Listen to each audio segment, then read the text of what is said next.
Hey everybody, it is Friday and welcome to Reflection, my first video blog. Today we're going to talk about individuality and how that affects supervision. I don't know how much time people, supervisors spend in thinking about how individuality really matters to their team. But I want to talk with you about it.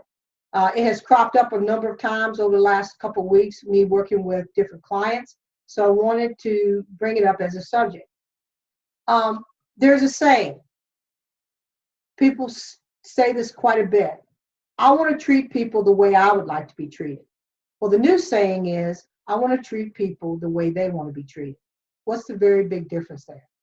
The very big difference is focus on the individual instead of focusing on yourself, right?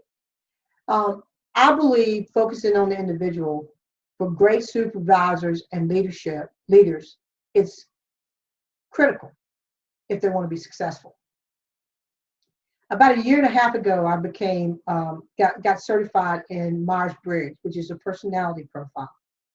And one of the things about Myers-Briggs that I really liked, I've always liked the product, but a couple of things that I really liked, the reason I got certified, because it answers 4 questions for people. It answers one. The first question is, how do you gain your energy? Do you gain your energy from being around people, or do you gain your energy from internal thought? The second one it asks is, how do you like to get information?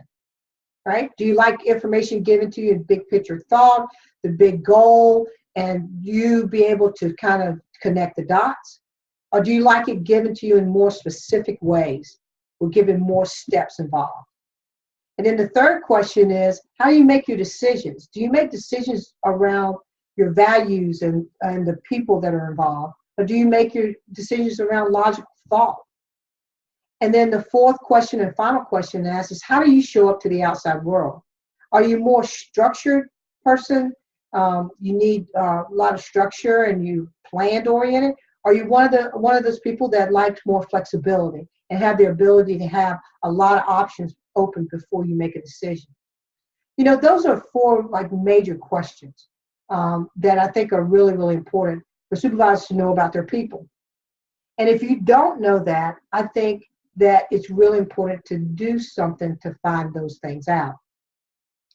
Now, what I really like about Myers-Briggs that I think brings something to the table is Myers-Briggs takes you through this process to answer those questions. But typically people go through this process with their teams. And when you go through it, you can see all different types of personalities within your teams. And you can always sometimes figure out, why did that person drive me crazy? Well, now we go through this process and you recognize why that person drives you crazy. You know, I'll use myself as an example. I'm very structured, very plan oriented. And when someone waits late for something, it usually causes me stress.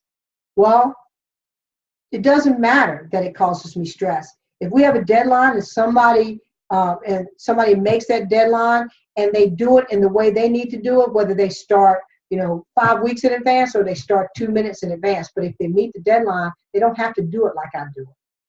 They need to do it like they need to do it, right? That they're comfortable and that they're successful. So I'm going to challenge you. Get to know your people. Understand that supervising people means understanding individual needs and that not everyone is the same. Thanks a lot for taking the time to listen to me today. I will see you again in April.